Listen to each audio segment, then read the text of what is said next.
What's up? What's up? Saturday night, boys, and I am excited for this. I can tell you this much. The whole week was difficult. I haven't drinking 2 days in a row like last weekend. It's Friday, Saturday, and we did a little on Sunday. Nothing too crazy. But I felt that shit till Thursday. I'm not even kidding you. And then Thursday I had a migraine. So my whole week has been just miserable. But here I am, drinking a little bit of a hot toddy with my boys. How you doing, Christopher? Oh, I'm doing great. How you doing, Bill? Who's Bill? You, Bill. No. No, what is it? It's Bob. Bob. Oh, I messed it up. Fucked it up. How you doing, Pat? Oh, I'm rocking and rolling, baby. Rocking and rolling? Looking tight. Looking tight. Tight and rocking and rolling here. And his sweater vest that he's been in. Is that? Do we change sweater vest today, or we go same? No, same one. I live in this thing. I like it. Yeah. In this house, in your house, you fucking need a sweater vest. It protects. It's like anything but sleeves. It protects my clothes. I don't have to wash them all. Oh, and actually, for me, that's like a bib. I need a bib 24/7. I literally cannot eat without getting something on myself. The best was, though, when we were younger and we started wearing vests at the bar, and somebody would be like, why are you wearing a life jacket? And it's like, and then you would go into the fucking rant of, I'm a God-fearing Christian, and I think the rapture and the flood's coming, so go fuck yourself. Have you found Jesus? No. The God-fearing Christians that listen to this podcast are not going to be happy about that. I think they're few and far between, that's what I'm saying. I'm giving people tips.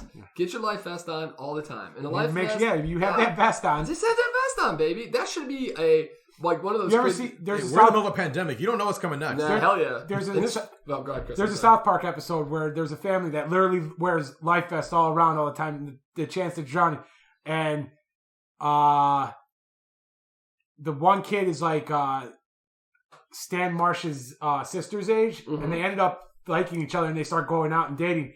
And he's wearing like is it two girls or is it no? It's a girl and a guy, okay. and it's like they're doing life preserve. And like Randy, who's the dad, figures out that if you take ladies to the theater, you get blowjobs and hand jobs and stuff.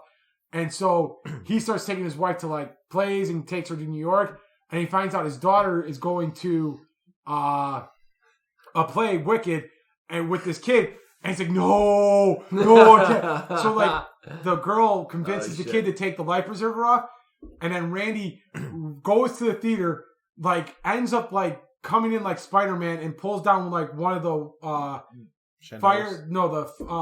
the sprinkler system that's in the theater house, pulls it down, and everybody gets out except this one kid, and he ends up unfortunately dying and drowning because he didn't have his life preserver. Also, like this vest is not one of those like big puffy ones like you see people wear. Yeah, it's a thin one. Yeah, you can just poke your. Even the boniest nun's finger in Ireland could get through that vest. I fucking love South Park. I haven't watched it enough, but that is an outrageous. Do you like steel in your bones? Like Jesus Christ! Well, you just a little pansy. You're a little gooey, baby. Yeah, you couldn't grab the glass with the hot toddy in it. It was a little too warm for you. So I'm a sensitive individual, assholes. The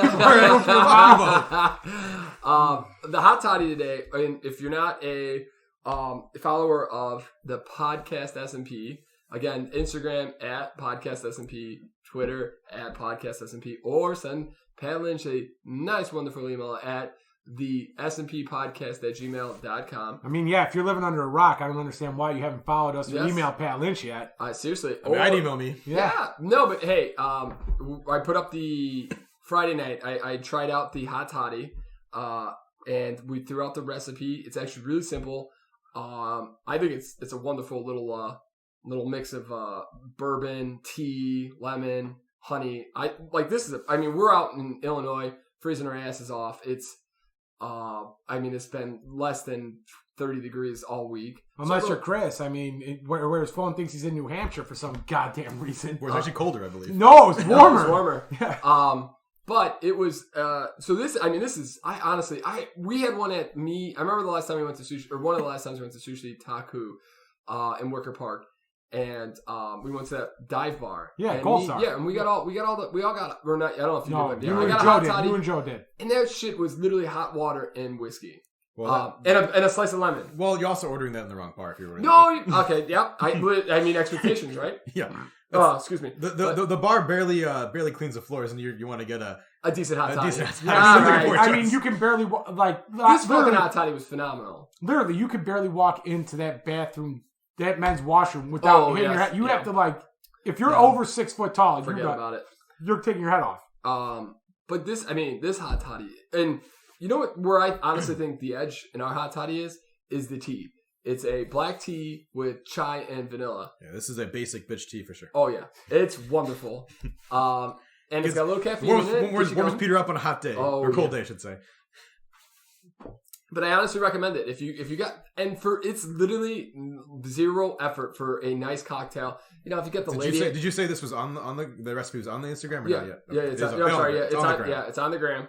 I mean, listen, it's on the line, guys. If your wife's a little angry at you, your girlfriend's a little angry at you, your side piece, your baby mama's a little angry at you. Or if you're just feeling a little ill, this would be nice. Yeah, I mean, you got the COVID. You need a little hot drink. You're feeling a little chilly. You mix this up, you're gonna warm some hearts, baby. Do you get the chills with COVID, or do you get the? Yeah, you do. Yeah, that's the one time Chris got the chills because you have like a fever, right? Yeah. So you still have chills. Yes. No, the fever. So your body's hot, so your body's trying to cool you down. Yeah, that's why you so get the chill. Yeah. Gotcha. That makes sense. Because I remember I was in high school. I was a Boy Scout. In my last year, we went up to a Boy Scout camp, and I got sick up there. Like we're setting up the tents in the rain and didn't realize, and I got really sick the whole week. And it was 95 degrees. The reason that they actually realized I was like really sick was it was 95 degrees out, and I had a sweater on and like a ski cap on. And I didn't honestly, just being 18 and dumb, didn't really think much of it. And why would you bring a ski cap with you when it was 90 degrees outside? You just bring in all types of things, because if you, also it doesn't stay like when you're in the woods. Like, it's 95 in the day, but it's like at nighttime, it's like 40. Yeah, and you're naturally cold, so I get that. Okay. Yeah. So I'm wearing it all day, and one of the guys was like, "Yo, like it's 95 fucking degrees out here. We're all in shorts. You're like in winter gear." So, but you got a parka, no pants. What I'm trying to say there is, when you have a fever, that's what and then they found out I had a fever, got me some ibuprofen, broke the fever, whatever. But when you're like in that situation, like you're cold, like even though you have a 104 temperature. You're fucking cold as balls. So, Peter, tell us about the first beer that we're trying here today. Where is this place? It's done in Chicago. No, it is in Chicago. So there were two options tonight. I'm not familiar with this brewing company at all, though. I have not seen it either. So this is going to be a new one for us. We're getting would you say Beagle? Looks like Beagle almost. That's a fancy way of saying Beagle. Fancy way of saying Beagle Brewing. They're in Chicago. They're at Collier. Oh, they're right not that far from here. Yeah, well, okay. And it's a American blonde ale brewed with a little bit of honey. And our hot toddy has some honey, so we're going warm tonight. I mean, they're basically like Irving and Damon. Okay, that far. Tell them, why don't you give me your address while you're at that? Yeah, I live at 6 now. Hey, if you really want to know where Pat Lynch lives, just check your Snapchat, because he'll Snapchat it out to you at some point. He's gotta be my friend. You just gotta be one of his 6 friends. I need friends. No, it's actually not bad. I like it. It's a little bit. It's I would say a little bit hoppy with a nice finish. It is quite. It's got honey in it. We're all about the honey tonight, evidently. That's right. I did say that, Pat.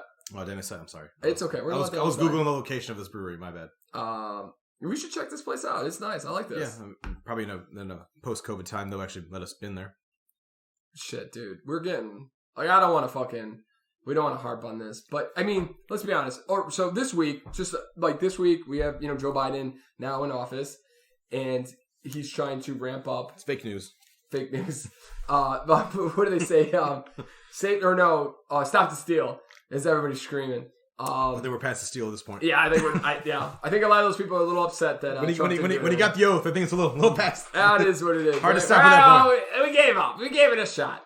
But and if you still haven't seen the Mario, the guy climbing the Capitol wall to the Mario mix. It is the funniest fucking thing. We should put it on the Instagram. Well, or Twitter. If you haven't seen it, go to our Twitter at Podcast S&P, and I'll have it up there tonight. On Monday, you guys, it'll be there by Monday. The other thing you guys, I'm gonna put up there, tweet out is the you remember the amazing or the what the hell is a cartoon? Animaniacs. I'm sorry. Yes, Animaniacs. Oh, Katrina's thing. Yeah. Yes. Katrina showed it to me, but Bill Burr has watched it about 97 times. And every podcast, because I love watching Bill Burr. If he was on, he's got his 2 or 3 podcast, and Josh Wolf is the one I saw. I'm sorry, he was on, and then so they brought it up on there again, and he was on Bill and Bert, and he's done it again and again, and it's hilarious. And we'll tweet that one too, but it's like the amazing, or what is it again? Animaniacs. And this lady, somebody who's so fucking brilliant, listened to this lady and was like, holy shit. Da-na-na-na-na-na, they miss me and they spray me. Animaniacs. And it's just like somebody's so smart to kind of like put that together. And they did it like, and they YouTubed it out. Like, this is why the internet is just absolutely phenomenal. So we'll sometimes. Yeah. Oh, that's true. Yeah, I mean, there's a whole other thing where like somebody stormed the Capitol because maybe the internet has some conspiracy theories. There's some plus and minuses. Yeah, that's a plus column. That's a plus column item. Yeah, no, you're right. Like when you go to the pros and cons list, that's a plus column. I'm sure that girl that's on there that got that. She's probably thinking it's a con. She probably thinks it's a con list. Yeah. Well, she's probably in jail too, so that might not be great. Maybe, I don't know. You never know. She got maced, so maybe she wasn't. Oh, maybe they let her go on that one. Like, we maced her. They maced me and they sprayed me. And they let me go afterwards. Yeah. They should have it, you know, after they see that video, they should just you're done. You're done. You're good. What happened to the other beer? We know we have a second beer? Oh yeah, no, it's in the cooler. We'll bring it out. It's chilling. It's chilling. We got time, baby. But so Biden is in office and he's trying to ramp up. I'm just ready to go. I want all the beers out. Yeah. We got. It tastes like beer. It just tastes like beer. This beer tastes like beer, guys. Hey. Real strong hits of beer. Biden's coming out. He's he's really trying to ramp up the vaccine. I think it's going to be more difficult than people are really expecting. He's convinced that we will end polio in the next 100 days, guys. Fucking love it. Fucking love it. On a Please serious tell me note, you really said that. No. That'd be good though. That would be good. He's a little. If he has, I did not hear that. Yeah. So on a serious note, man, he fucking nailed it with that student loan. Oh yeah, all the way to September. I really regret that I paid off my government loans first, and not my private ones. I really regret that. Also, he might be giving out 10,000. Like, I mean, that the problem is with Pat is that it's all private. God, that's well, we won't brag about it then because if it helps you, good for you guys. Yeah, that's what it is, right? But so I mean, if you want to donate to Pat's GoFundMe to help him with this that'd be awesome. We'll set one up and we'll put it out on the Twitter for you. There you go. If I get more than like $5, I'd be amazed. I mean, Pat, you can start a My OnlyFans. Or OnlyFans. I had one for Sexy Pepsi. It's my student loans will be paid off in probably about 2 months at this point. I feel like the American economy is going to be gig economy and fans only.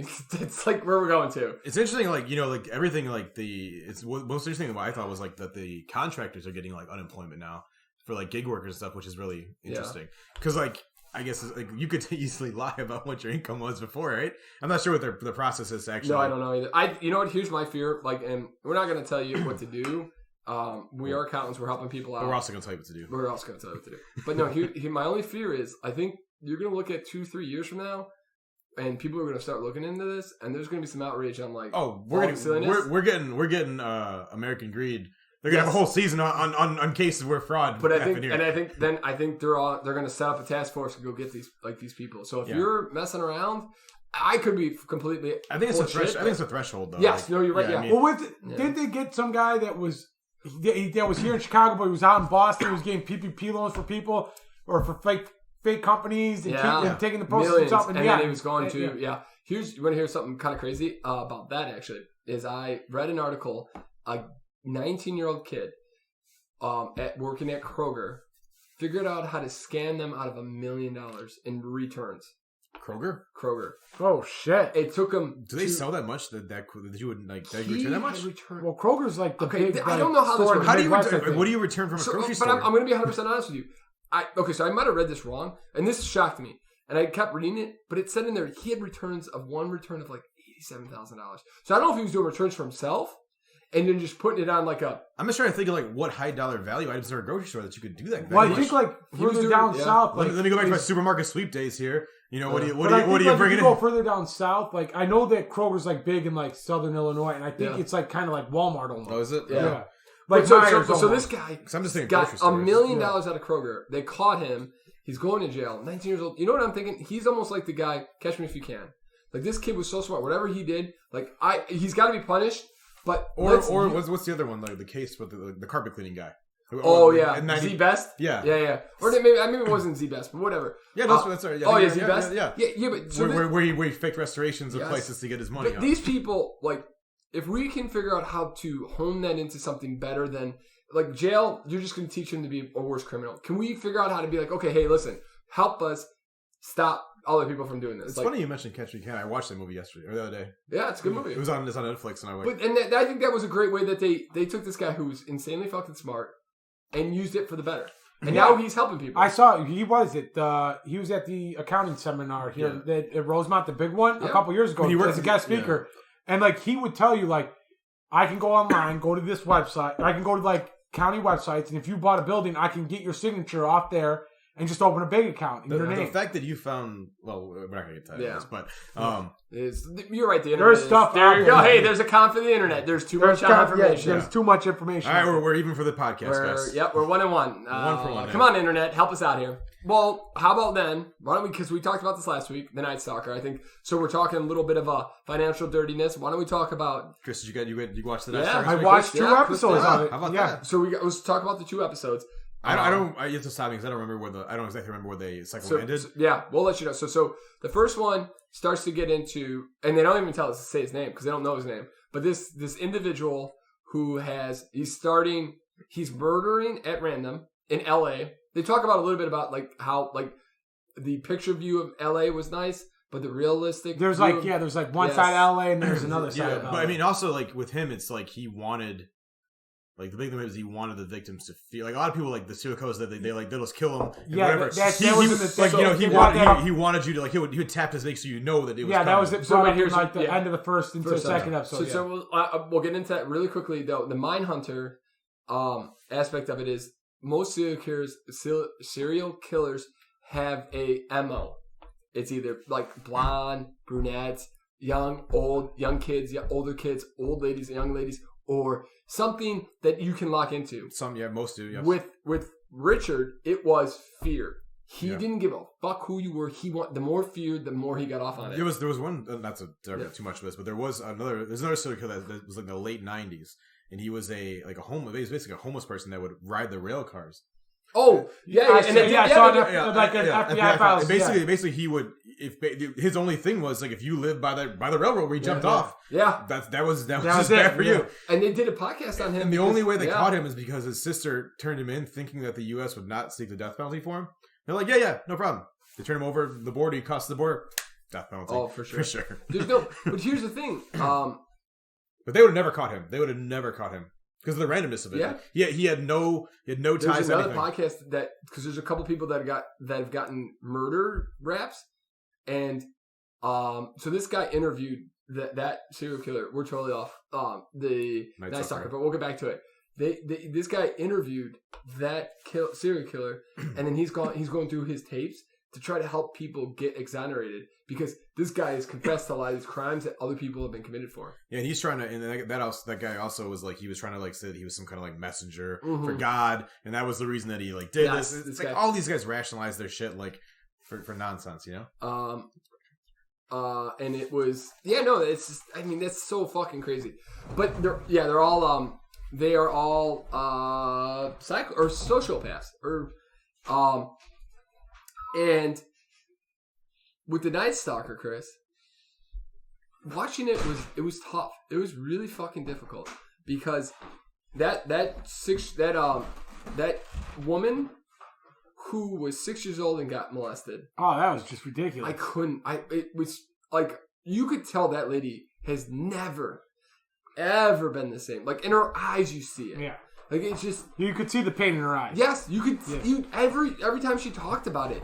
Like, every sentence was so fucking difficult. It was heartbreaking to me to watch it. And then every time you saw, like they kept showing the bodies over and over. And I'm not nobody in TV or whatever, but that was it was like, all right, guys. Or when they would set the fucking scene for the attack, and they would do a gunshot, or they'd do a fucking hammer. Well, I think they would do that just because of it's entertainment to show how, but also to show how vicious he was. Mm-hmm. Like that he was a complete. And I mean, you haven't got too far. But one thing I got to bring up what I listened to an audiobook about him before about these cases, And like the thing that like to me is the craziest or like the worst part of it to me is how like when he got arrested, he had fans. Like women loved it. They would send him naked pictures. Yeah. They loved this fucking guy. They thought he was some kind of like sex. Same with Ted Bundy. But it's just so insane, like to me. Ted Bundy. Oh, Ted Bundy was a piece of He was well, not as bad as Richard was. I mean, terrible. like Ted Bundy looked like a normal dude. Yeah, it's true. Richard Ramirez yes. with his fucked up teeth, he looked like if I saw him on the street, I'd be like, that dude's. If I walk across the street, that dude's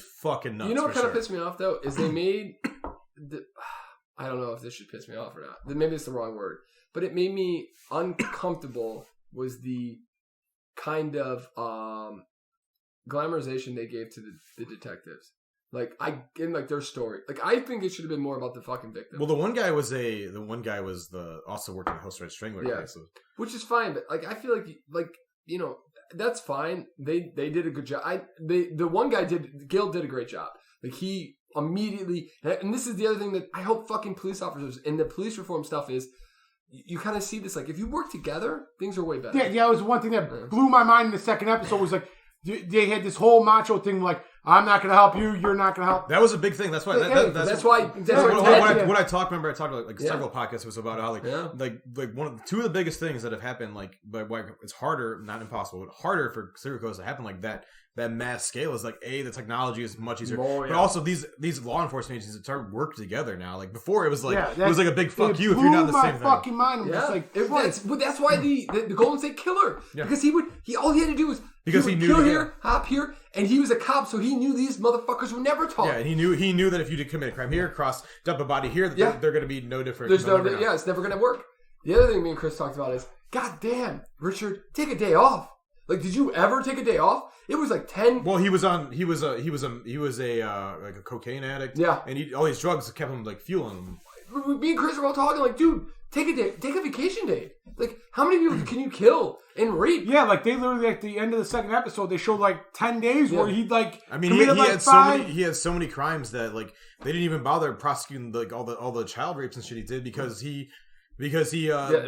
was it would have wasted and then that's they also didn't want to put the kids through it. Oh yeah, that's this. Oh Jesus, this in the 80s, like the 80s weren't that far away, or not far away, but it wasn't that long. Jesus, that far away. It wasn't that long ago, and now like the 90s is when DNA really came in. Like, I don't know if that can happen still. I mean, the problem with him is that he was guys like him and the guys like the train track guys. They're so off the radar. Like he has such a low footprint of like if he was in today's age, he probably wouldn't have a cell phone. He probably wouldn't have he wouldn't have a lot of things that they could track and catch you on.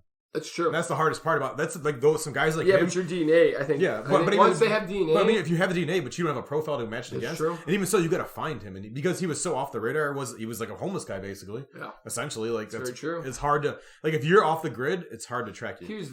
So we're me and Chris are still pretty far away from we're still 1 and 2. But he was such a distinctive looking, because I know him from like, you know, and he's such a distinctive looking individual that it's like, how the fuck did he not get caught? Like, and then when he did, I know how he got caught.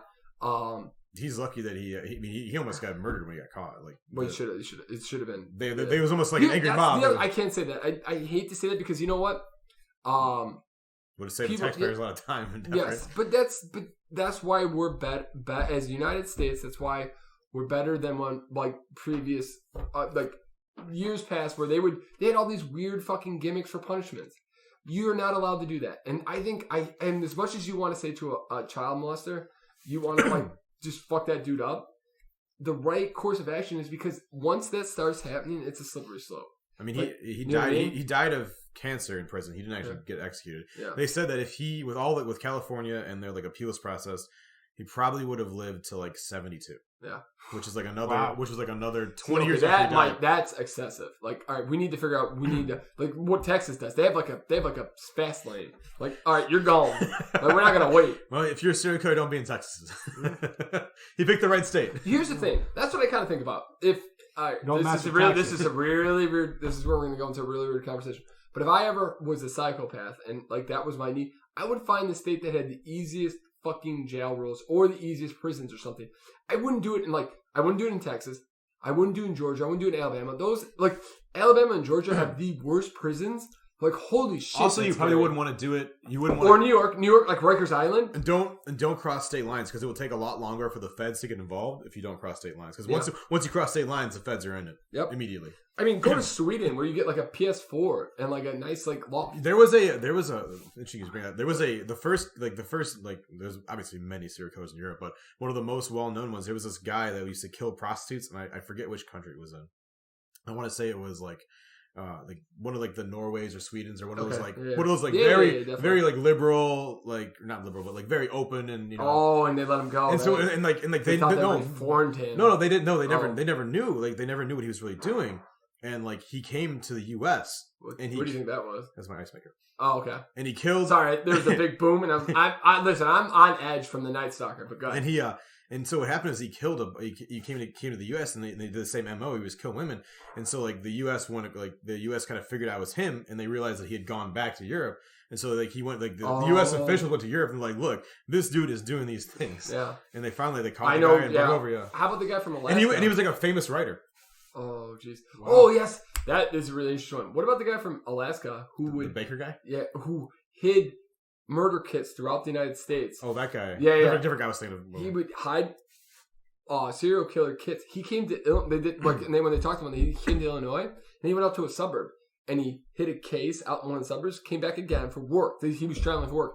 Picked up the case and killed 2 people just randomly. Yeah, that was the guy they called the coffee. Yes, and he went to a coffee in Alaska, went to a coffee stand, and there's a beautiful young lady there, and his urges just took over. He couldn't handle it, and just fucked up. And they tried to work with him. But he also used her shit in Texas. Yes, yeah. And he was just at that point like he'd murder went on vacation and like was using her credit card. Yeah, which was stupid. But so the Night Stalker, it's really interesting because also I kind of like. I hate to say this, but I do love looking back at like the 80s and the 90s because those are such different times. Like we were young growing up, like 80s that you were out of that decade, but like the 90s we grew up. But you look at the 80s. 80s were like a fun, like just out of control type time. It was money. It was cocaine, and it was like the Crack Epidemic. I mean, you look at how like Crack Epidemic. There's a documentary on Netflix now. The Crack thing. Yeah. I watched that the other day. And if we want to talk on the future podcast, but like there are a lot of you can trace a lot of things. So the Crack Epidemic and how that is racially divided. Oh yeah. Because the U.S. clearly, the government clearly did not care about certain groups. Oh yeah, come on now. I mean, but that's so. I mean, how we treat it's. Yeah, we don't have to get into it, but it's right. You're like, if you're denying that people are treated differently in America based on certain things, you're just fooling yourself. Yeah. There's, and that's kind of the like 2020 kind of did look at things and like we're starting to say, hey, okay, we have to make things more fucking equal for everybody. Either way, how we get there. I don't know if what we're doing is right, but we need to get more equal. My last serial killer one is there was another one in Alaska. If you guys ever heard this one, was the guy that he was like a baker and he like would kidnap like random prostitutes or women in Alaska.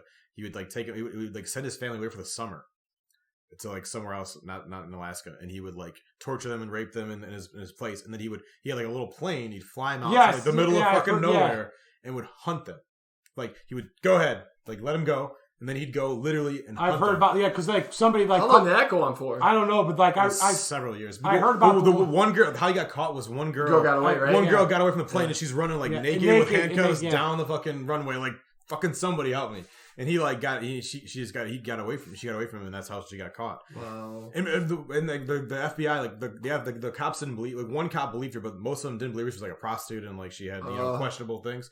There's a movie about it in Netflix. But there's also like an FBI Files where I saw the first. But there's a movie with Nicolas Cage.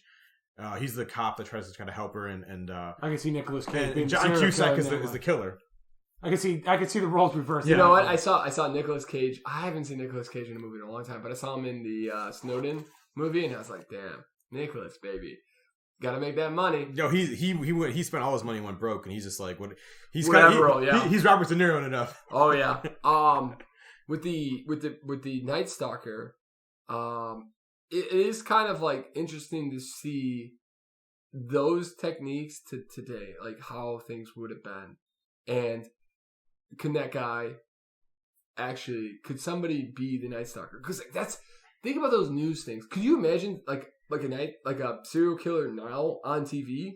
Like, how much would we be shitting bricks? I think it's be more spread out if you did. I think you have to be like you couldn't just be in one state. You'd have to be like moving, constantly moving. Yeah. You couldn't just be. I think like you have to be more spread out. It's hard to cut you off. I mean, I think the issue is that like they had that shoe with the shoe print, and they knew that like one set of shoe was sent to LA and somebody bought it. And nowadays, nothing's bought really with cash or anything. You guys got to the point. I think we haven't got there yet. No, I know. But like they could have gone in, like, and now with everything on credit cards, pretty much, and that's what people pay with. I think they could have probably. I think in episode 3, you'll see something about that shoe that you'll be like, what the fuck? Yeah. Here's two things. We'll cut it because I actually have something I want to talk to that plays off this. But one thing is I remember the 6-year-old. She talked about how stinky he was. And then that was like a thing that was common when he would rape somebody. They're like, dude had a real rape tool. And there's a serial killer. It's called the bad breath serial, or like, I think it's bad breath serial killer. And I just thought, I think how like this is so dumb of me to think, but how fucking like fucked up is that to go into jail? And they know you as the bad breath, like, serial killer. Like, you are getting no credit. Like, there's John Wayne Gacy, there's fucking Jeffrey Dahmer, there's Ted Bundy, and then there's the fucking bad breath fucking serial killer. And if you're interested in that movie, it's called The Frozen Ground. Frozen Ground, okay. Oh, sorry, it was on Netflix. I'm not sure it still is or not, but... I thought that was fucking ridiculous. And the other thing is just, with that is, there's a... guy. I don't know if you guys have seen this, and this is a little bit more pop culture. Jesus Christ, I can't talk tonight. Pop culture, and I like pop culture personally. Yeah, there you go. And so I don't know if you guys have seen this, and because I don't know who this guy is, but it's on every podcast I listened to this week. They talked about this guy, Armie Hammer, and he's an actor. Yeah, and he's a cannibal. Supposedly. Yes, and this dude is like he's a good-looking dude. He was a Lone Ranger. If you ever seen the Giant Depp movie? Oh, okay. I never saw that. I didn't see it, but that's the only thing I can. And he was. Did you ever see? He was in the Social. Did network. You ever see J. Edgar with DiCaprio? Nope. Okay, well, he was in that movie J. Edgar. Like they portray him as being a closeted homosexual who had a lover, and Armie Hammer played his lover in that movie. Yeah. I'm just shocked that this guy's a cannibal, or supposedly. So he's not like he's killing people. No. So he's not Jeffrey Dahmering people right now. But okay, so this is why I want to bring it up. Does this? Where the hell do you get human? Well, you just cut a little flesh off, Chris. Everybody's got a little extra. Wait, is he cutting his own flesh off to eat? No. So here's I'll get to it. So this guy is an actor. He had a girlfriend that like he had really rough kinky sex with, and like Christ, and he was talking some weird stuff, and then girls would DM him like, hey, and then he would DM him back like, and one girl like exposed it, and it was pretty fucking crazy. I wish we had video because Chris is looking at his face is priceless right now. What in the fuck is going on right now?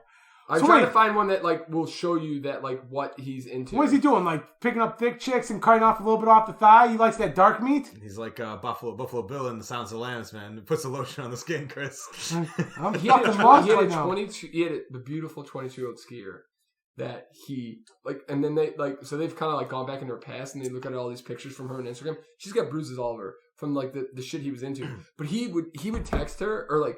He would text her and be like, I want you to have a rib removed, and now I want to eat the rib. What in the hell? He carved his fucking like an A into her. He Nexiumed her before Nexium was cool. Yeah, like he was like the original Nexium. But like, let me see if I can find. You know the Nexium stuff, Chris? No. You should look into that. I just want to read you like. That's a good documentary on HBO too. That's one everybody should watch. That's a good one. Nexium, is that another? It's called The Vow, I believe, on HBO. What the hell's he doing? Trying to get Marilyn Manson? And then he was like, Marilyn Manson's a normal human being. He's just. Marilyn Manson. Yeah, compared to all these other people. Marilyn Manson is like he seems weird, but he's probably like the most normal dude. Like he's all his weird shit's out in public. Except for the fact that he wanted to remove his own ribs so he could suck his own dick. That's fine, but I mean, it's not the worst thing in the world, I guess. Like, grand scheme of weird things. That's part of the weirdest thing. Compared to what we've been talking about, yeah. God damn, he seems like a fucking saint. He's not hurt anybody. Okay, so here, I'll read you just one, Chris. This is how fucked up this shit is. Allegedly. No, you're right. I think he has fought this. So who knows? It is allegedly. But he says, so Armie Hammer says, oh my God, that just made me so hard. It makes me confused as to why. Is that even possible? So hard thinking of holding your heart in my hand and controlling it when it beats. I am 100% a cannibal. I want to eat you. Fuck. That's scary to admit, B. I've never admitted that before. I've cut the heart out of a living animal before and eaten it while it was still warm. This dude... So, okay, and why... He could also be out of his man of drugs, what too. the fuck?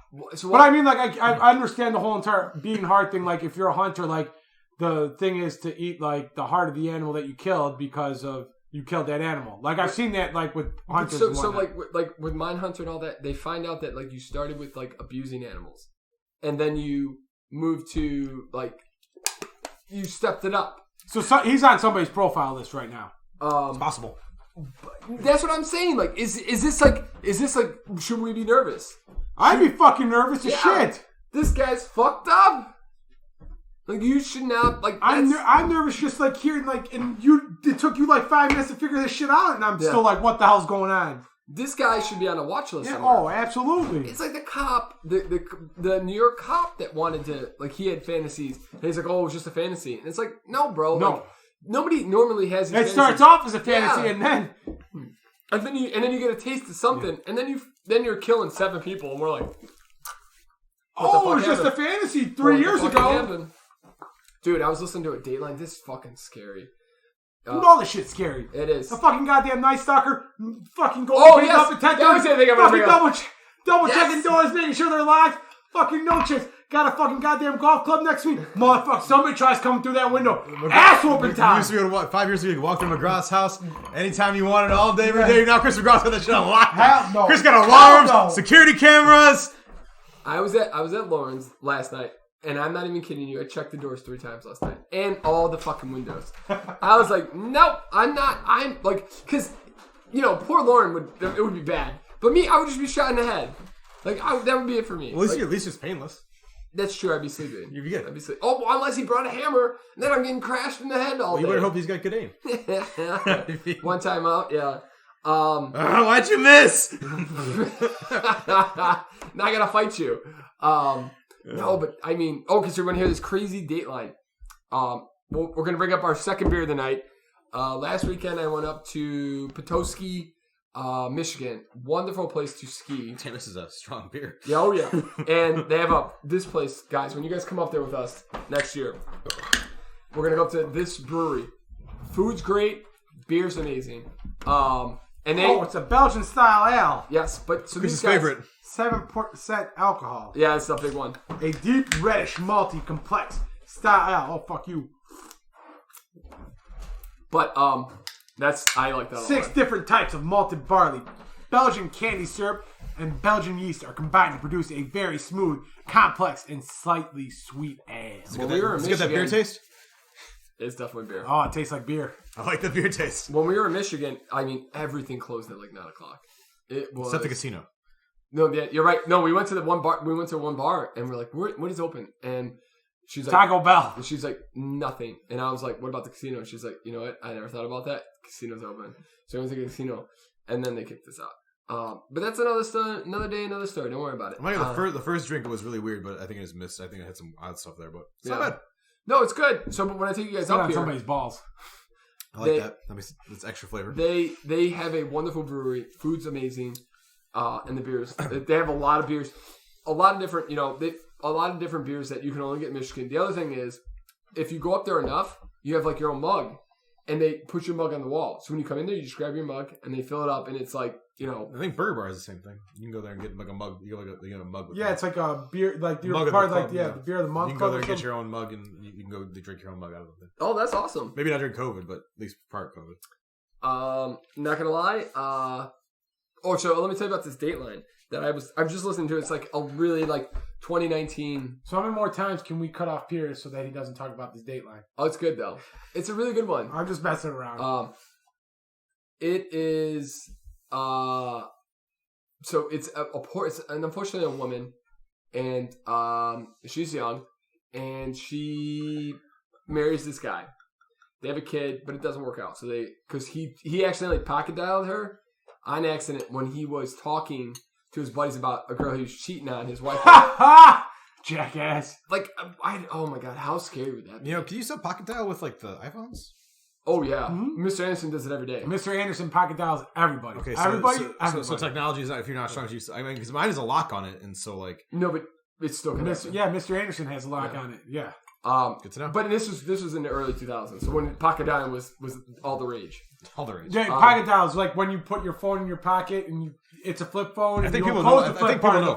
Yeah. Jackass. I think people know. So he left. So she divorced him, and then so it was just her and the kid, and that was her life, which is great. Like she was all about. She worked 3 jobs, trying to support this kid so he could be something better. Dad not doing anything. No, the dad was, but she wanted the kid to have like the best life, and so on the weekends though, the father got the child. So she just like Facebooked out like, I'm so mess without my boy. Like, it sucks to be alone. Blah blah blah. And she was murdered that night. Oh. And they went to the boyfriend who was psycho, or the ex-husband was a psycho. The sister's boyfriend threatened to kill the whole family. So the whole women's did not know how to choose dudes. But she had a brother. And it was a brother. And the brother didn't know how to choose friends either. Because that cocksucker had a best friend from when he was 7 years old. And the family, they all considered him a brother. And this guy went to jail for sexual assault. That the family backed him over the woman. And so no one was scared of this dude. That dude came over that night. And Christ. You know what he did? He came in the house, chit-chat a little bit. He told his cellmate. They tell the whole story. This is the other thing. These idiots who talk in jail. This guy told his cellmate, who was an informant. You never tell anybody anything in jail. Yeah. If you don't know that by now, you should go to jail because you're an idiot. He was an informant. So this guy told the whole story. He came in. He's just chit-chatting a little bit. Fucking headbutts the lady. Knocks her on the floor. Rapes her. She's like, I'm going to tell. So he takes a fucking cord, strangles her to death, and then tries to pose her in the bathtub as like she like fallen and died. And he's talking to his father, and he's like, Dad, they have my cell phone records. I was there. And he's like, and his dad's like, what the fuck? And like just hung up. And then like the family, they can't let themselves forgive, like for not. And then a lady comes out and she's like, I fucking told you. Nobody wanted to listen to me that this dude raped me. And you idiots allowed that piece of shit to get back up. Yep. So like that's like I'm thinking about Richard, like, and all that shit. Like this story hit home because like people did not listen to the warning signs. There was also like there's another case that was in a. I'm not gonna lie, I'm very disappointed in this Night Stalker thing that you guys keep calling him Richard. Now I know his first name. I don't even know. No, they said it in the second episode. Did they? Yeah, because he went. Remember when we went to the cop that's. Oh yes, I thought that was a fake name. I apologize. Now you know. Yeah, now I know. So there's another case in Alaska.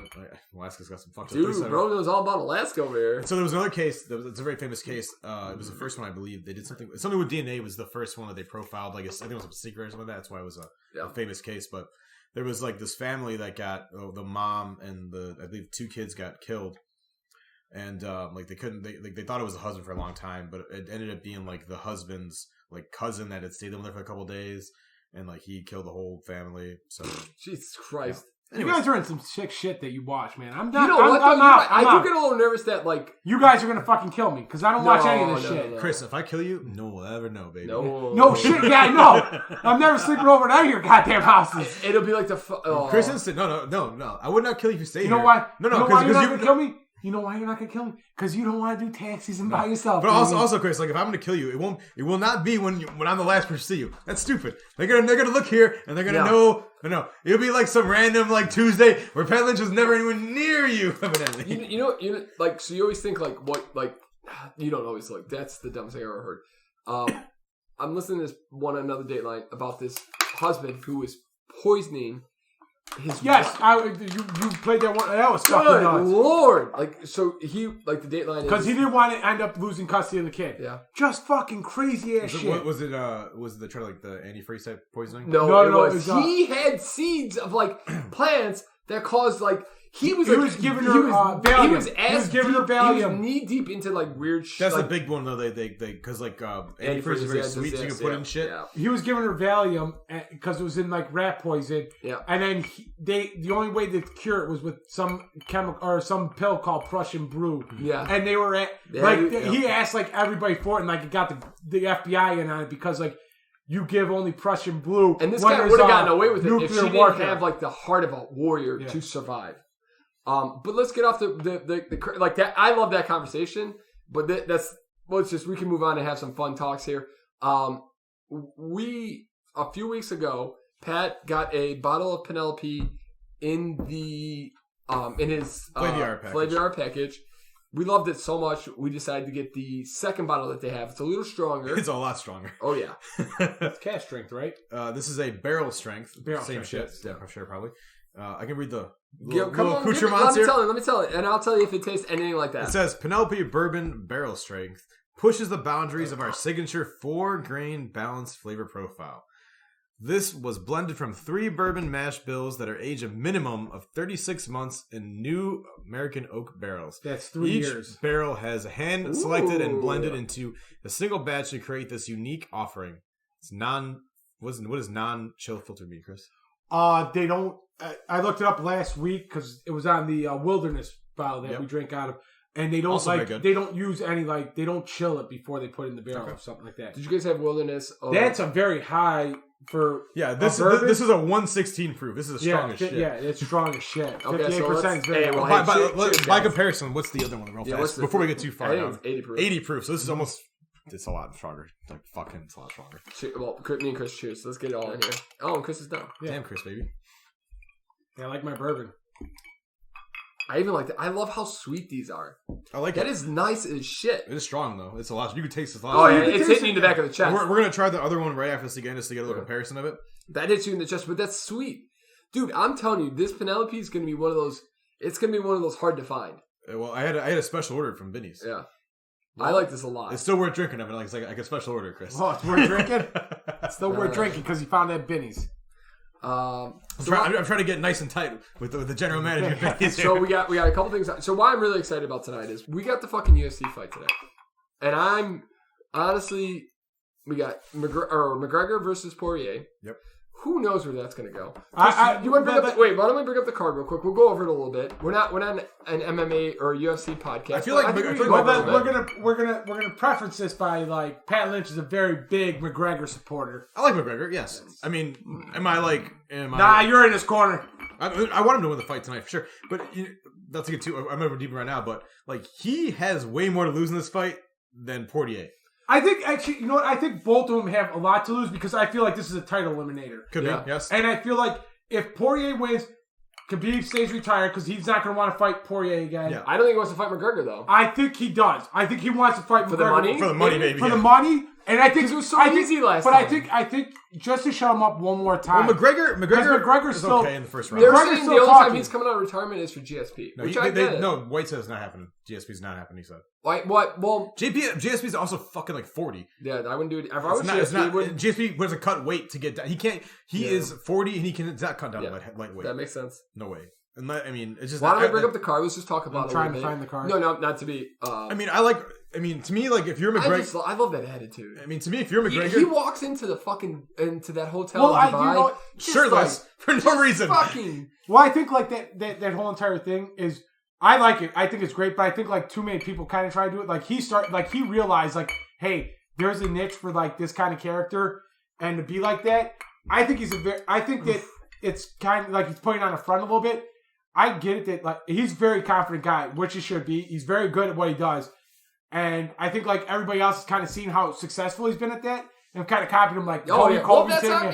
But I mean, like, but Covington's not like he's just. But no, like the other thing. No, it's not even that. It's a character that Covington plays. If you read a lot of articles, but he's a very nice. Listen to Brendan Schaub, who says when they hang out, he's just the nicest guy in the world. Yeah, exactly. But it's about money. It's the same thing. It's the same thing with McGregor. Yes, it's the same thing with McGregor. McGregor's a great guy. Like, there's a video out there on YouTube where like he's driving like in Vegas, and he sees somebody who has a cutout on his thing. And he goes up to the apartment and just hangs out. But one thing about McGregor, and like when he is lost though, we didn't really get to see after the Khabib fight because all hell broke loose. But he is a. I wouldn't be. Yeah, I mean, like I'm not a good loser. Like, when he lost to Diaz, he's like the guy better of the night. Yeah. That's a skill beyond. And I know he did put I remember him putting an Instagram post or whatever post about like Khabib, like, hey, you won the night, I'm ready for the second knock, whatever you are, like McGregor's he will talk all the shit of the world to get to the fight, like because he wants to sell your fight. That's the thing. But he is very respectful of his opponents. Exactly. It's a character it's a character thing to a point. Like he understands that he's very good at what he does and he's cocky, and that you should be when you're good at what you do. There's a right to be cocky, but when like you lose and you end up like he understands like, hey, I'm a gracious human being. I'm a gracious person. I'm gracious in defeat. I'm not some asshole's like, nah, I fucking could whoop your ass either way. If he loses tonight, I mean, he Kinda will be like gracious. Trump. Like Trump's, like, and not to that guy that might be a little political, but Trump wasn't the most gracious loser, and I get it because he might be upset that he. But when at the end of it, when it's all over, pulling the White House staff last minute, so then Biden and his wife, like, it was more difficult. Like that's a sore loser. Where like McGregor. Got his ass kicked. You did hear some good things out of that, like with Don, where they left that letter. He's like, I wish you the best of luck. I hope your administration does well. Some of that stuff's still down there. It's just so petty. McGregor could be, but McGregor could be, like, his attitude seems like he could be a petty guy. But he's not. And no, he's not. Like that's like a skill that's beyond most men. Like I'm not a good loser at all. It sucks. I hate it. Yeah, I mean, I'm sure he hates losing too, but he knows what to get. So So just for the record, like the difference in these bottles, like the Penelope, the regular one's like a $40-ish dollar bottle. The high end one is like a $65-ish bottle. Okay, that's not too bad. Now I'm telling you right now. You finished the first one or no? No, I'm taking a good taste. Okay, it's fucking hot. Me and Chris are on the second one here. Yeah, well that one's hot. So let's go for the fights. What do we got tonight? So besides McGregor and Poirier, we got to get going soon, baby. We got Chandler versus Hooker. That's gonna be a good fight too. I think Chandler's debate. I don't know much about Chandler, but I know Hooker's not been bad. He's been pretty solid. That's going to be a good fight. You got Jessica I versus a lady named Caldwood. Do you know if Chandler's I don't know much. Is he a striker, more of a wrestler? I feel like he's a striker. Is he a striker? Yeah. Sanchez versus Muradov. Diego Sanchez? No, not it's Andrew Sanchez. Diego has one more fight. I think he's doing one more. Yes, the last one. He's been fighting. Yeah, I would love to see him and Clay Guida go at it again. Oh, that was a great fight. If you haven't seen Clay Guida versus Diego Sanchez from back in like 2008, do yourself a favor and Google that fight. It is a fucking war. All right, then you got Rodriguez versus Ribas in a women's, I think, welterweight fight. Here's what lightweight fight. Here's what I'll get your opinion on this, Chris. Because I think when you look at McGregor, like the biggest problem with McGregor's game is either like a fight's probably going super long, or like a guy like Khabib who can take him down, and that's not his strong suit, really. I don't think the fight. I think the whole entire thing of a fight, like if somebody could take him down, that's bad for him. But I think like a whole entire fight going the whole entire distance, we've seen him kind of tire himself out. The one thing I'm kind of worried about is like, besides that Khabib fight where he wrestled, he hasn't had a real fight. Like, I mean, he fought Cerrone a year ago, but like he came out looking great against Cerrone and destroyed. And the other thing is like, I don't know enough about Poirier. Like he got owned by Khabib, which most people do. Yeah, exactly. And like, I don't know enough about him, so like this fight's like kind of weird to me. Like to me, like McGregor's beat him before, a long time ago, and McGregor looks like he's in like top notch shape. Like he looks like he's serious about this. I mean, for him, like I feel like this is like he's got lots to lose. Yeah, he's got a lot to lose. It's a title eliminator because I feel like for him though, like this fight, like he needs to win and he needs to win early. Who's that? Khabib. Not McGregor. Yeah, McGregor. Well, but I feel like is McGregor doing this for like not for fun? But do you think he wants to get a title? Yeah, no, or is he just fighting because he can? Because he's not been financially hurt by anything. He's thinking. Here's something. He's thinking of two things. I think he's thinking like he either wants the big payday for the Khabib rematch if Khabib wants to fight again, and the only way he's going to get that is if he beats Poirier. Okay, because he's ranked 4th right now. Me and Chris have talked. His whiskey's worth $200 million. Yeah. So at this point, he might not. But I think he wants that legacy. He wants to be Brock. He wants to be the 1 in 29 and 1. You know? I think that whole that, and I think the other thing is like, and most people may not agree, but I feel like that one thing, like he's on that borderline between being one of the UFC greats in just being like one the greatest talker, type of yeah, thing. like because he's gotten those he's been the double champion, but first ever, but he didn't defend the featherweight title, and he lost the lightweight title in his next defense. Yeah, after 3 years. Yeah, exactly. So like, if he beats Khabib, that solidifies you as one of the greats out there. If you were to be Khabib, that puts you into John Jones. John Jones. It's John Jones, and then everybody else. It puts you in that same category of John Jones, GSP, Anderson Silva. Who's he going to fight? Is he looking for Francis? I think Francis and Stipe are going to fight, and then whoever wins that game. So they're going to put against somebody else for heavyweight. So Stipe is going to get knocked out. Maybe Stipe is a. I'm telling you right now, if he takes him right down, then yeah. If Stipe wins that fight, I guarantee you Stipe retires. Yeah, I would too. Yeah. Stipe, I've been Francis Ngannou twice. I don't need to prove that. Then he's a goat. He's a goat. I would put if McGregor can win tonight and he can somehow beat Khabib. Unless there's a third fight with Khabib, like I bet you McGregor never fights in the UFC again. Yeah. Why would you? Yeah, no, there's no reason to. But that solidifies your legacy. Who's the guy who just lost to Stipe? The commentator. I'm sorry. Cormier. Yeah, he's done. He's done. He's done. There's been talks about him going to WWE. Like, I see a lot of these guys. Yeah, but then what's his face went there too? Like, they don't look. No, as good Cain Velasquez went there, but Cain Velasquez isn't a good he also went there. It's like Cormier. I feel like if a Conor McGregor, a Cormier, or a Covington went there, I think they could hold their own because they can talk. Like they can generate. I don't think McGregor like Chael Sonnen could go there with the way he talks. Yeah. But they just like. I would disagree with McGregor because I think McGregor he's so small and you just look into the fake shit. The whole thing, but I think like that's the same thing with you could tell those fights. Or the Miz looks a little bit okay, but the one UFC fighter that is there now, he just looks cartoonish. Matt Riddle, Cain Velasquez look cartoonish compared to him. They're just not built as big. No, you need to. But I feel like if you had the ability to talk, like Matt Riddle doesn't have that great ability to talk. Cain Velasquez never had that great ability. But I feel like those guys like Chael Sonnen, Conor McGregor, Daniel Cormier, Colby Covington, I feel like they could go. Like Brock Lesnar's lucky that he has Paul Heyman, and Paul Heyman could talk. Yeah, could fucking sell ice to an Eskimo at this. I mean, you also have to look at like those body types. Like look at like The Rock is the most jacked up dude like probably ever. Yeah, but and look at Brock Lesnar. Like Alistair Overeem kicked his spleen into oblivion. Yeah, and he was like, I'm done. Yeah, he did come back and took on.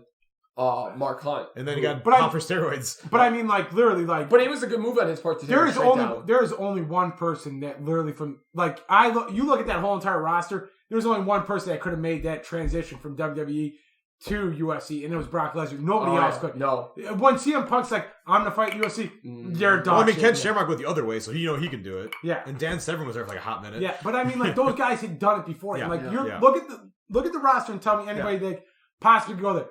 The Undertaker has some like he's done some MMA stuff. I mean, if he would have changed his life way back, maybe. You never know. Well, he was way too old. Yeah. But I mean, like even then, like you look at something like I don't think you could handle. I mean, also you say like one more. Sorry, to cut you off. No, you're good. Like you say, like Brock Lesnar. Like we say, like you went to Alistair Overeem. Like who wants to get in the ring with like the cage? Alistair.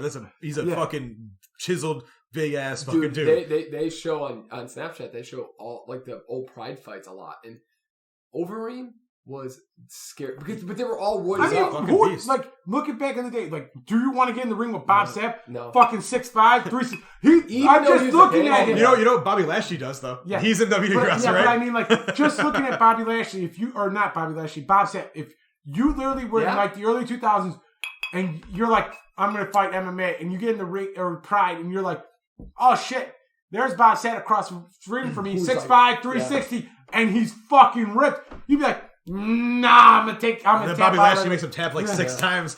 You would be doing the Bob Sapp to Bob. I would be doing the Bob Sapp to all the guys. If Brock Lesnar was in front of me, I'd be like, no dice. Be tap it for the. They'd be like, that was Randy Couture who legitimately got steamrolled. Like he was the better fighter, but like Randy Couture is not going to control Brock Lesnar. He was also 42 or 3. 100%. But I'm just saying. Randy Couture, like when it's a straight up, like a big smash, like it's not a. When it's like a grappling, it's not. If it's a freak athlete, Randy Couture can get beat. I feel like prime Randy Couture would have won that fight.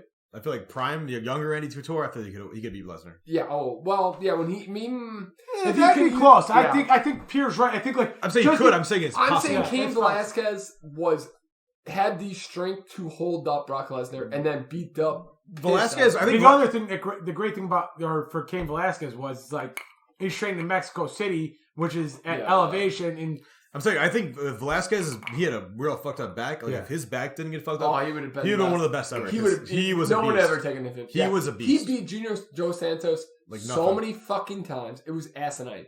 And but Dos Santos with that left hook one time. When his I'll never forget that knockout where that dude's ears wiggled so much it was ridiculous. But why I'm really excited about the UFC fight tonight, I'm not gonna lie, is we're going out tonight. This is the first Saturday. Knock on wood, we can get in. Knock on wood. Yeah, that's true. Yeah. Or we'll be outside in the cold in the parka. Yeah. Okay. But this is the first time in probably since October we're going out somewhere. We're pre-gaming. We're late October to night out, baby. Late October, early November. It's a shame because downstairs I bought a little case for my darts. Like all the darts are sitting downstairs. Oh yeah, looking good. Looking good. Well, we'll be there at some point. So don't worry. I saw that last weekend actually. Oh, you did. Yeah. But listen, this is. I'm honestly. I don't know about you guys, but I'm not sure how much I really want to. I'm blessed. Knock on wood. That we went out to Michigan. I had a good time, but I was nervous all week. Well, you might not know for another 5 more days. I think I think you get like 2 or I think it's like 3 days, like, and you'll feel like symptoms. Something, but the full on. You'll get some kind of symptom of it, yeah. But that's what I'm saying. Like, I don't know what you guys. I don't know if you guys think about 6 months in advance from now, but like, I'm actually really nervous still going to a bar. Like, I'm thinking tonight, like, I'm nervous as shit. Yeah, no, it makes me a little nervous still. Like supposedly, like we're in like the next group of possibly the next group of getting. But I think we're still such a far away. I know, but like the whole entire thing is like. I think they're realistically look at age in that. I feel like they are. They've said that they're going to give it to people that are older first. They're going to prioritize people that are older. But I mean, like the way I look at it is like even if I got the shot, like me and Pierre go to the gym all the time. I'm still going to wear my mask at the gym because. I don't like even. I'm still wearing my mask every time. Yeah, exactly. No matter where I go, I'm gonna wear my. How much of a change has this made to our lives? Like, it's pretty daunting how different life is going to be just because of the fucking of this. But I'm gonna be honest with you guys, we should be thinking about like vacationing. Like, we got to get because when it's open, good luck. Like it's gonna be like just packed. Maybe it could be. It could be also. I mean, a lot of people are hurting financially still right now. They are. I don't think anybody's talking about that. I think that's just a huge thing. I really do. I think we're blessed. You're right. I think we're truly blessed to be in the situation we're at. And the stock market is saying something different. But I think, like, I heard a guy talk about like restaurants and all this. You know what? There's so many businesses. I mean, restaurants are different because like anybody can go to a restaurant. 1 million a week are going. 1 million new a week are going on unemployment. That's ridiculous. I mean, when you talk about things like we talk about cruises earlier, like I feel like a cruise can be something people go to, but like I'm saying, like actual vacation, you go to a city and you do like that could be a little. Might be a little longer to go there. Yeah. I have a Snapchat friend who's in Vegas right now, and their Snap, nobody's wearing a mask, and that's your thing, that's your prerogative. I'm not going to tell you to wear a mask, but me personally looking at that, I'm like I'm nervous. I'd be a mask. I didn't take a mask off when I was in Michigan. Well, what is it? I watch competitive eaters on like YouTube. Like it's just something dumb that I watch. And like I don't get to eat like the same kind of food they do, but I watch it, and like they're all in the like they're literally all in the South because it's the only place that restaurants are open, and you watch like they're eating, and then like they turn to the people that are in the crowd watching them eat. No one wearing a mask, and nobody's wearing a mask. I'm like, what in the fuck are you doing? That's my and you know what? How crazy is that? I'm shitting you not. March, February of last year, I was like, I'll never wear a mask. Why would I wear a mask? Now I don't feel comfortable in public without a mask. No, exactly. I mean, I honestly thought, honestly, God, last March when this all started going down, like, well, at least by my birthday in August, I'll be good. Now we're coming on Chris's birthday. Dude, you guys are gonna have both COVID birthdays for sure. Well, I'm not too upset by that, but I mean, like, everybody's gonna have at least one. Exactly. Katrina might have two. Yeah.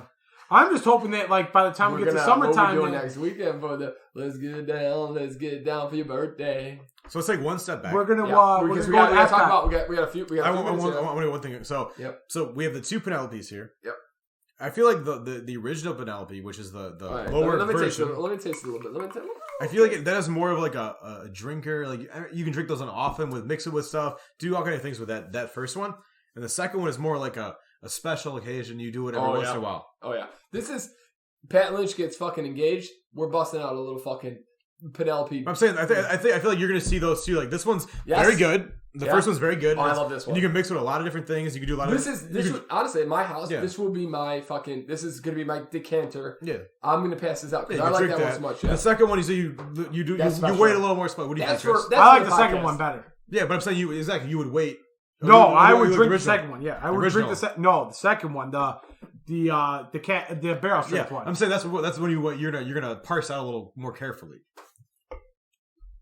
Like you're gonna that's more special occasions type deal. We'd have to see if that becomes a McKenna. Yeah, then we if it was rare, yes. If it's just gonna be the way it is, and I can buy it freely without worrying about it. Well, neither of these are on shelves. Like you can't find this on a shelf right now. Buddies. Oh really? I had a special order both of them in. I would. So I mean, we've been nice enough that Penelope has reached not reached out like at all, but like they just sent back like, hey, hopefully you enjoy it.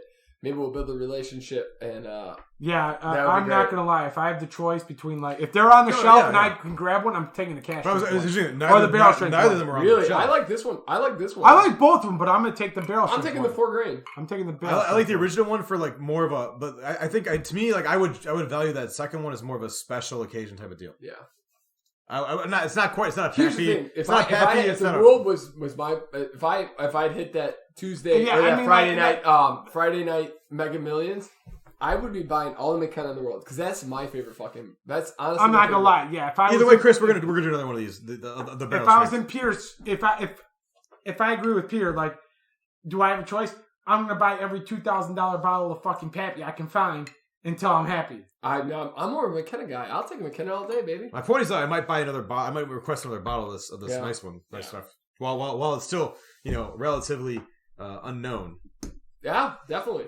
So here we go. Let's because I'm telling you, you're gonna see this on. I'm telling you guys right now. I feel like this could be one of your McKennas, almost. I like it. They're good stuff. We have listen. We're gonna jerk ourselves off here real quick and say we have good taste in whiskey and bourbon. No, Chris does. Chris does know what's what. Yeah, no, and you brought the Penelope to us. That was a flavor thing. Yeah. You know how I chose that bottle? Honestly, God, it was the most expensive one of the ones they showed. Yeah, Pat told me he's like. Well, the other thing that helped out was that fistful of bourbon was in that fucking goddamn. Not choosing that one. Got that shit. So let's finish this up with a little. Let's talk a little NFL. We have our Joe's lock of the week of the century. See, lock of the week of the century. No, it's lock of the century of the week. Who gives a shit? You just fuck your own thing up. Come on, Chris. Do it again. Give me it again. The Joe C. Lock of the century of the week. There you go. People want to hear that, Chris. Of the week. We are. He's taking his first week, his second week winnings, and he's putting it all on the line for Green Bay versus Tampa Bay this week. Choosing the Packers. The Windy City Stud is choosing the Fudge Packers. We're not going with the points. We're just going straight out the Packers. Could be a 1-point win. Could be a 2-point win. Could be a 3-point win. We don't know yet, but it's gonna be a win. They're going to the Super Bowl, and all of us will be rooting for whatever AFC team wins. And that's Peter. Peter might choose the Packers over the Buffalo Bills if the Buffalo Bills get there. Inquiring minds want to know, Peter, what will happen if the Bills play the Packers? I did happy dance when I heard Patrick Mahomes was playing. I was like, ooh. Peter may cancel the Super Bowl. He may cancel Peter McGraw, if you are sitting in this house on Super Bowl Sunday and the Buffalo Bills are playing the Green Bay Packers, green, baby. Peter McGraw is a Wisconsin cheesehead all night. God damn it, baby. Keep in the Midwest, baby. Keep in the Midwest. I dated a lady. She was fucking crazy. Does her first name begin with the J and end in an I or Y? No, it starts with a Brit. Oh shit! She was that wild. crazy ass bitch. She was wild. She might have been on a straight crazy level. Yeah. She might have been higher than the first one you mentioned, Chris. She might have been a little higher. They were at least on par, right? But the problem was the other one was a lot longer sample size. Yeah. But the other one at a straight like 1-for-1 crazy level, the other one might have won that contest. You may be right. The other one we didn't have the sample size. All right, can we just stop? The point is that Peter McGuffey's bad choices. Which one wins out over the one that came over to the house and just walked herself in and yelled at Peter for about 3 hours when he broke up with we got so many choices. So many choices. All right, fuck you both. We're gonna go back, but she had season tickets to the Packers. Oh, get the fuck out! Yeah. Really? And I want to see Game in Limbo, honestly. That's upset, but I would like to see Game in Limbo for sure. Be great. And I always thought, like, you know, if she wasn't so crazy, I could go to every Packers game. I could feel that. I could feel that. I could start a farm in Wisconsin, but she was so crazy. Making some cheese. Yes. I'd be curling my I still remember that New Year's where, like, she fell down the stairs and cut her head open or cut her leg open or some bullshit. Oh, shit. And she's like, come get me. And she's with her friend, and Pierre's like, goes down there. It's like, we should probably go see a doctor. That's pretty bad. Nah. And she was trying to be a doctor, and Pierre's just like, oh, God, why'd that drive down here? Why'd that drive down here? Oh, no. Pierre's texting me. Baby. Pierre's texting me like 4 in the morning. He's like, Chris, baby, I don't know what the fuck I'm doing, baby. I don't know. That's what I thought being a priest might have been an option. I'm not religious at all, but priest, like, this is it. I'm over it. That's it. Pierre's on the dating app. She's like, Chris, this may be we're it. supposed to talk about NFL right now. Not Pinner's fucking dating life, God damn it. We can do a whole other podcast now. Oh, shit. Okay, so we got Packers. We got Packers and the Bucks. My dad likes to say, the Bucks cannot handle the cold weather. And I'm like, Dad, what I remember from when they were in the Central Division and they played the Bears, they never won a game under 32 degrees. Yeah. But Tom Brady's a different quarterback. I don't believe that. I actually, me and Chris would have liked to bet. We might. We're not going to bet it because we're not going to go against our Josie Lock of the Century of the Week. In absence. But I like. I think Touchdown Tommy has a chance here. But then I think this is gonna be a really interesting game between the Chiefs and Buffalo. I think both games are gonna be good tomorrow. Oh yeah, it's gonna be great. When they're both good games. When do they start? The Green Bay and Tampa Bay start at 2:05, I believe, and then Kansas City versus Buffalo is the 5:40 game. Chris, I love how you just know shit all the time. I looked it up. I mean, you're just, but you retain things. Like I look up something, I'll be like, oh fuck, I forgot. I think you retain things. I think I honestly think about this all the time. Like you and me, like we're taking over. Well, all three of us honestly are taking over. I didn't mean honestly. All three of us at some point are going to own and run a pretty big firm. And I think about. I had a call on Friday, and I can bullshit my way through any call, but I don't like when I don't know things. And I honestly go to Chris would know this, and it makes me so sad that my brain just doesn't work that way. It doesn't like it's in. And, like, I can know it for, like, if I go read it really quickly, I'll know it for the day, but then it's gone. Where you're, like, it's still trapped. Like, the worst thing is, like, you know how you can bullshit your way and you're confident in that.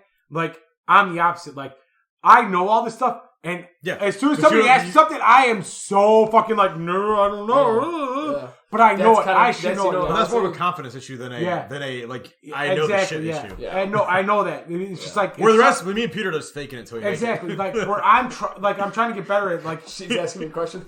Oh, I got you, girl. I got you, girl. But I mean, like in that situation, like it's your sex deductible. Don't worry about it. It's fine. I just need to boost my confidence a little bit on that. But like, it's really listen. And honestly, Chris, that's what you do in tag team. We talk about it all the time. As like your transformation in the last year has been like amazing.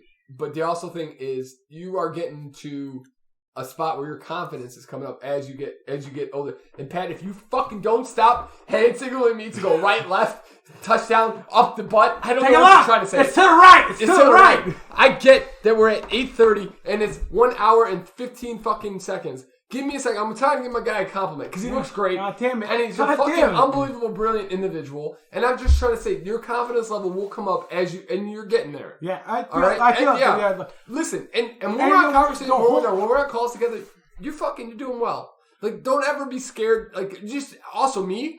It's just like it's one of those things. Like I just gotta get more comfortable like talking. Like I've never been very comfortable public speaking or anything like that. Yeah.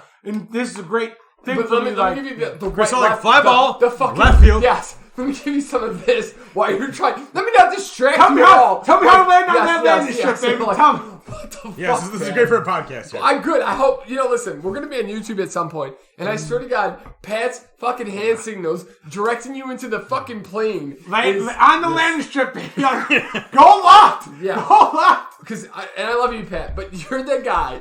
Chris is getting a compliment. You're like, all right, we're landing the plane. Fuck Chris, we're off. We're landing the plane right now. We're not going to hear the compliment. We're going to land this plane. My point was that this would be more of an off podcast, so this makes no sense to anybody else. Bring it in, dude. Who cares? That was my point. Is that yes, Chris, great guy, knows his shit, all of them, no doubt. But like to the people who don't know any of us, like that's not really relevant anyway. But here's that's fair. Here's the thing I'm saying is like. Chris is the man. Okay, I am but I get it because and we've gone back. Chris was a heavyset man.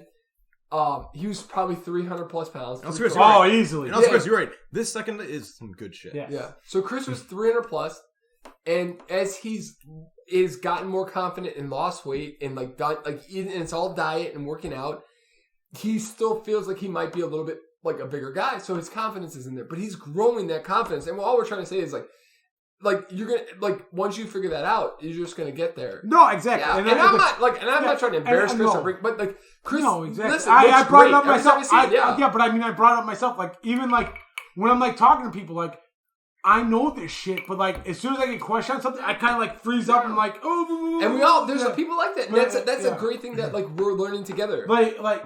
Like I'm with this one guy who I do bookkeeping for, reminds us of our old boss, me and Pat, who worked for, and it's just like as soon as he asked me a question, I kind of upper boss or Dave Cost? No, upper boss. Okay. And like as soon as he questions something to me, like I kind of like get like whole entire thing because he reminds me of that guy, and it's just like oh shit, and I know what I'm talking about. I just kind of got to be like, you gotta forget that, you gotta forget the past. And just be like, hey, be confident in your answers, and be like, hey, I know this shit. Yeah, and you do. And I'm working.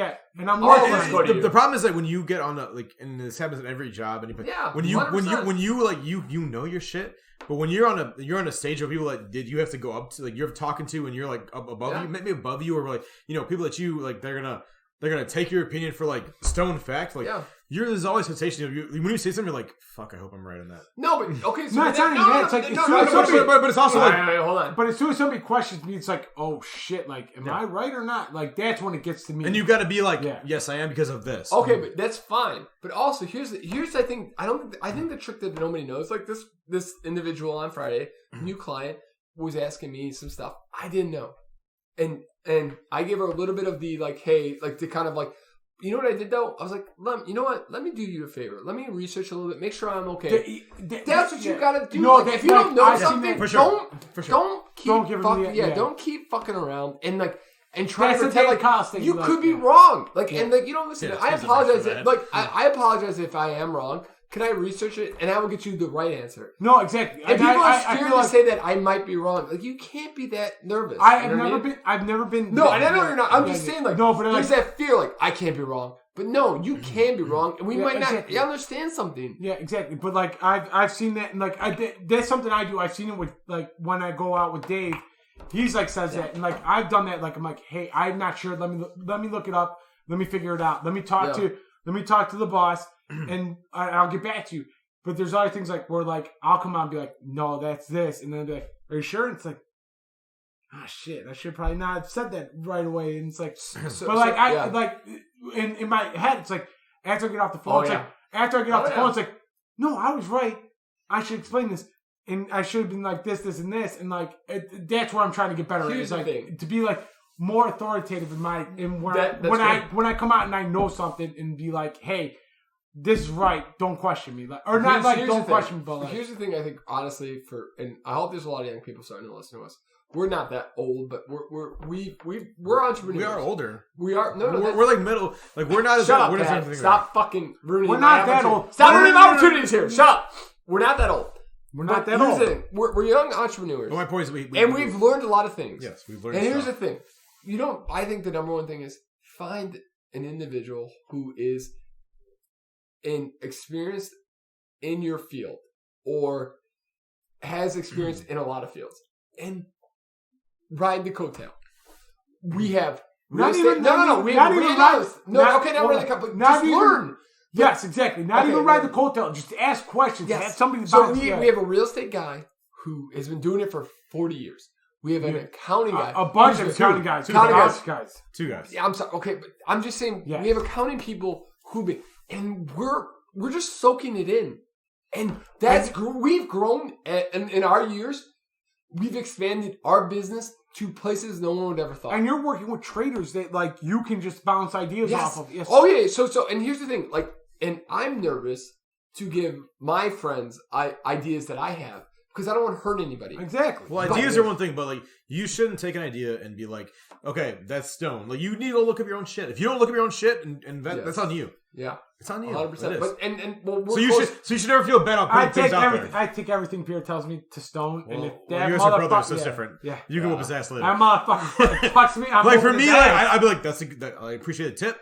Always do, and I'll do my own look up toward. And I honestly appreciate that because you will give a little feedback too because you'll be like you're not just one who take it and won't say anything. You'll be like, hey, thank you for hey, this is what I'm thinking. A little back and forth, and as a if I have a question, I'll ask the question. Like, what do you think about this? Like, yeah. And you got like there's always a questions. Like every company anywhere has questions. It's just been such a weird and random podcast, and I love it to death. And I think we're just trying. I want to go back for 1 second though. Yeah, bring it back, baby. We've done a shit ton of bourbons and whiskeys and all this kind of shit. Like I want more of both those right now. Those are both are fucking. Dude, phenomenal. if we didn't have to work tomorrow, I'd be diving in. Like I enjoyed both those very much. Like, and I think listen, this podcast, if we're not going to teach you about business, we're going to teach you about nothing. We're going to teach you about some good whiskeys. Yeah. And you guys, let's do it as a team. Send us some recommendations. We'll fucking find them out. Next week, I'm gonna try to buy one more bottle of both of those two there. Or tell us that we suck and we have no idea what the hell we're talking about. And give us something that you think is good. But these I'm not are a big very fan. good. I'm not a big fan of Scotch. So if you got a Scotch out there that you think we would like, let us know. Or if there's a beer out there, baby. if there's a beer out there, let us know that we are in. We'll drive to a brewery. If there's a brewery out there that we need to go and get and try and bring on here, listen. Podcasts start very small, but we're gonna grow. And if you start with us young and we grow big together, we're gonna blow up some fucking breweries. We're gonna blow up some whiskeys. Or if you want to just be on the S&P podcast, email Pat Lynch and he'll figure it out. It's on, baby. All right, hey guys, I just want to wish you another fucking great week. I hope you guys enjoy this. Let us know if you don't. We'll figure it out. But thank you for guys for listening. We appreciate it. Like Absolutely. we love all of you. And listen, we know who's listening. Who's like we're getting it. So we do truly appreciate And honestly, it. if you have not done it, if you can get some Penelope bourbon, give it a shot. It's good stuff. Yeah. Hey guys, before it is gone, honestly, Penelope bourbon, this is going to be one of those ones like McKenna that's going to be gone. And I think that Wilderness Trail Chris that we did the other day, that 6-year bourbon, that was very good too. It was great. We're gonna bring it up. We're gonna try that one next week. We did it last weekend, but like we'll do a formal formal version of it. All right, let's go Chiefs and Buccaneers. Bye.